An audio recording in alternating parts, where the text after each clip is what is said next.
Hexcel Corporation, with a factory in Decatur, has now sued the Morgan County Commission for what they say are overpaid taxes during the COVID-19 pandemic. And now county and city school systems are having to pay the price. That could bring up major issues, we're told, for their 2026 budgets. WAAY 31's Georgia Clark joins us live after speaking with the Decatur City Schools superintendent. And Georgia, how much are they expected to pay back to the commission?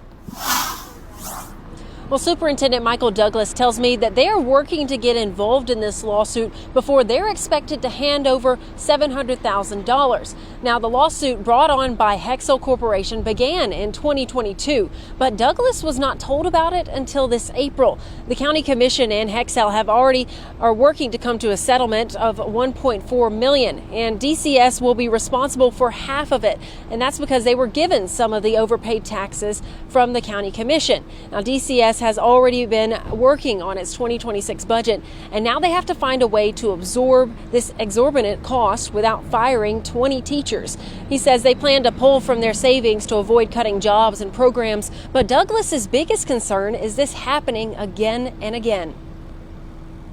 All that industry up and down the river, they now have a playbook. All you got to do is say obsolescence, my equipment's getting obsolete, I overpaid taxes, and they just come back. And I don't see how a school system continually takes $700,000 hits, $200,000 hits, but we will absorb it. Douglas says he wants legislation made to prevent companies from coming back for overpaid taxes years later. But right now, he is having to play catch up on 3 years worth of legal proceedings and figuring out what needs to be done before that money is due to Hexcel, possibly in November of this year. Now, Decatur City Schools, Hartselle City Schools, as well as Morgan County Schools and 5 other entities in the counties will be expected and affected by this lawsuit and this payment. I did reach out to the County Commission to get answers on why they're not just footing the bill instead of asking the money back from these organizations and school systems that have already spent it.